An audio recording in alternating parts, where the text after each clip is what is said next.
My channel तैयारी तक UPSC BPSC. जिन्होंने सब्सक्राइब कर दिया है और जो नहीं किया है तो उन्होंने सब्सक्राइब कर देना है, और जो कर दिया है तो धन्यवाद। आगे हम लोग पिछले कक्षा में ना हम लोग 1 से 15 तक सवाल का जवाब कर लिए थे, तो अगला हम 16 से करेंगे आज, ठीक है। और जो भी अभी तक नहीं जुड़े हैं, लगता है कि आपको जुड़ना चाहिए तो उनको शेयर कर दीजिए।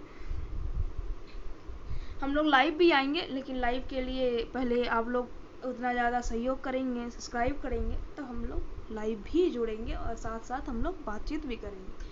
आइए 16 नंबर प्रश्न को देखते हैं। दाब का मात्रक हम 15 नंबर सवाल में कर चुके हैं, आप पिछला क्लास देख लीजिएगा, उसमें न्यूटन प्रति मीटर है, ठीक है। अगला 17 नंबर है, निम्नलिखित में से कौन सी अदिश राशि है? तो अदिश राशि जो है ना दाब है, ठीक है।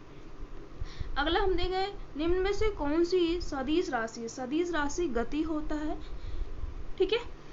यदि धरती को घूमने की गति बढ़ा दी जाए तो भूमध्य रेखा पर पिंड का वजन अगर बढ़ा दिया जाए घूर्णन को, तो भूमध्य रेखा में जो है ना पिंड का वजन जो है ना वो घट जाएगा, ठीक है।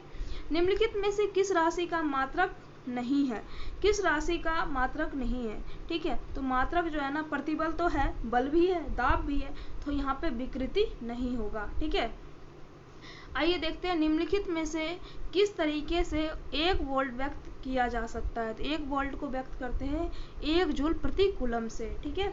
एक वस्तु का भार पृथ्वी की सतह पर मापने पर 100 न्यूटन आता है, इसका भार चंद्रमा की सतह पर नापने पर कितना आएगा? चंद्रमा के अथी पर से आएगा ना तो 16.7 न्यूटन आएगा, ठीक है। ये आप लोग एक बार सॉल्व कर लीजिएगा ताकि ये क्वेश्चन आप वहाँ उलझे नहीं जाके एग्जामिनेशन हॉल में। यहाँ ये सही कथन चुनना है, तो सही कथन में आप लोग क्वेश्चन आप लोग के सामने होगा, तो आप लोग देख लीजिएगा। हम आपको सही कथन में बता देते हैं, लाल प्रकाश का तरंगदैर्घ्य जो है ना बैंगनी प्रकाश से तरंगदैर्घ्य से ज़्यादा होता है, ठीक है। आइए 24 नंबर क्वेश्चन है, दिन में पानी पर साबुन की फिल्म दिखाई देता है तो यह सुंदर रंग दिखती है, इस घटना का कारण क्या है? तो कारण जो है ना प्रकाश का व्यक्तीकरण है, ठीक है। अगला हम देखते हैं, एक परमाणु के केंद्र का धनावेशित हिस्सा कहलाता है, तो धनावेशित हिस्सा न्यूक्लियस कहलाता है, ठीक है। एक ठोस के सीधे गैस में परिवर्तन हो सकते हैं, देखिए ये याद रखिएगा, क्वेश्चन इसका एग्जाम्पल भी पूछता है, ठीक है। तो ऊर्ध्वपतन है, ठीक है।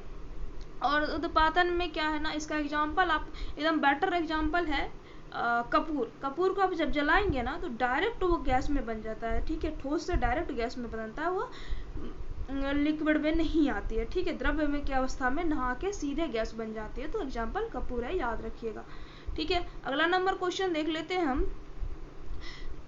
वह ताप बिंदु जिस पर ठोस द्रव और गैसीय अवस्था तक साथ रह सकती है कहलाता है, तो वो कहलाता है त्रिक बिंदु, ठीक है। ट्रिपल पॉइंट आप लोग जानते होंगे ट्रिपल पॉइंट क्या है, ठीक है, लेकिन इसमें विशेष में नहीं बताएंगे। अगर आप लोग कमेंट करेंगे तो मैं स्पेशली ट्रिपल पॉइंट के बारे में बता देंगे एक बार क्लास लेके छोटी सी शॉर्ट्स में, ठीक है।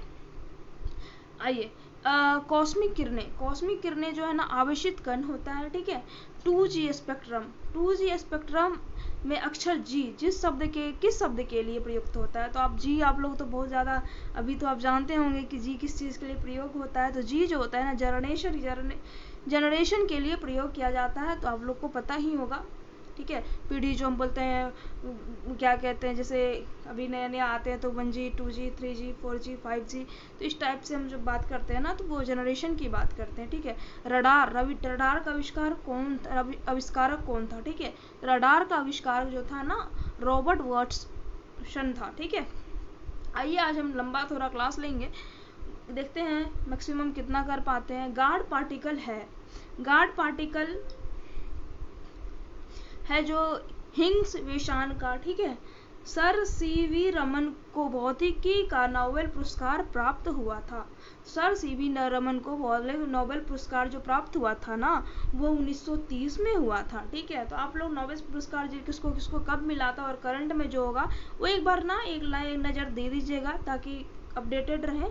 और आइए अगला क्वेश्चन देखते हैं, टेलीस्कोप की खोज किस वैज्ञानिक ने की थी? तो टेलीस्कोप की खोज जो है ना गैलीलियो ने किया था, आप लोग तो कहानी भी जानते होंगे, उम्मीद करते हैं। अगला इस सदी की शुरुआत में हवाई जहाज का आविष्कार किसने किया था? इस सदी की शुरुआत में हवाई जहाज का आविष्कार जो है ना, राइट्स ब्रदर्स किए थे। ठीक है, अगला क्वेश्चन है, 1 माइक्रोन बराबर है 1 micron is equal to 10⁻³ mm होता है। ठीक है, तो -3 mm होगा तो उसमें 3 जीरो लग जाएंगे। ठीक है, तो 3 जीरो तो 1/1000 mm हो जाएगा। ठीक है, अगला 40 डिग्री सेल्सियस का मान फ़ारेनहाइट स्केल में निकालना है।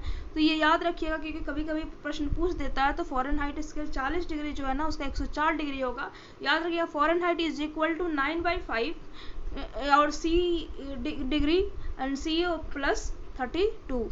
तो 9/5 और जितना सेल्सियस है, सेल्सियस प्लस 32 करेंगे, हमारा फ़ारेनहाइट निकल जाएगा। आइए, क्रोमेटोग्राफी की तकनीक का प्रयोग होता है। क्रोमेटोग्राफी का तकनीक का प्रयोग होता है विटामिन और प्रोटीन के पृथक्करण के लिए। ठीक है, लेकिन इसमें ऑप्शन नहीं है, ऑप्शन भी नहीं है, और मुझे लगता है कि ये कहीं ना कहीं सवाल सही नहीं था 1997 या 98 में, क्योंकि ये स्टार्ट पॉइंट है।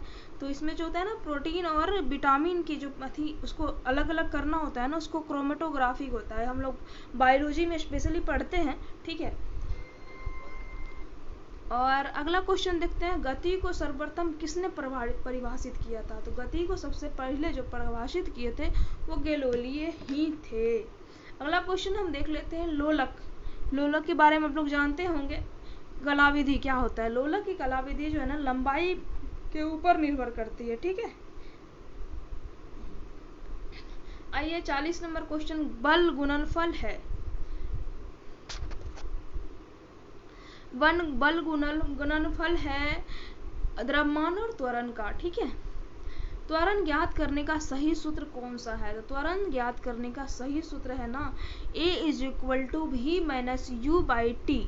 ठीक है, तो ये अगर हम सॉल्व भी सब चीज़ें, आपको जहाँ भी डाउट लगे तो आप हमसे सवाल कर लीजिएगा, हम आपको क्लियर बताएंगे। एक भी कमेंट करें, जिसका भी कमेंट आएगा। ठीक है, वॉशिंग मशीन का कार्यकारी सिद्धांत क्या है?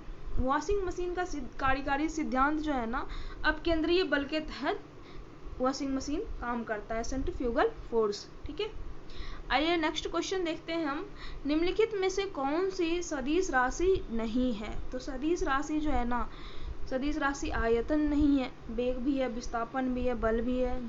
ठीक है, लेकिन आयतन नहीं है।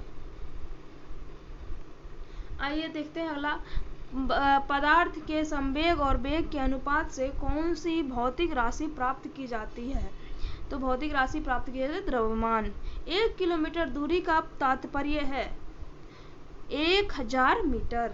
1 पिकोग्राम बराबर होता है, 1 picogram is equal to 10 to the power -12। ठीक है, ग्राम।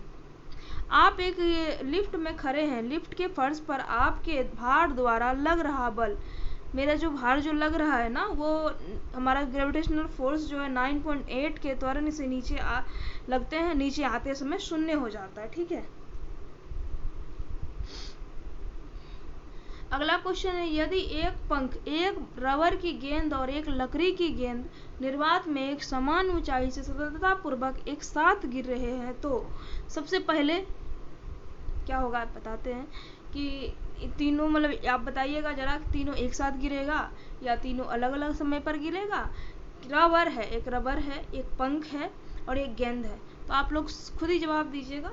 देन होता है क्या कि तीनों एक ही साथ जमीन पर पहुंचेगा। ठीक है, ऐसा कुछ नहीं होता है, लोगों को लग जाता है कि नहीं गिर पाएंगे।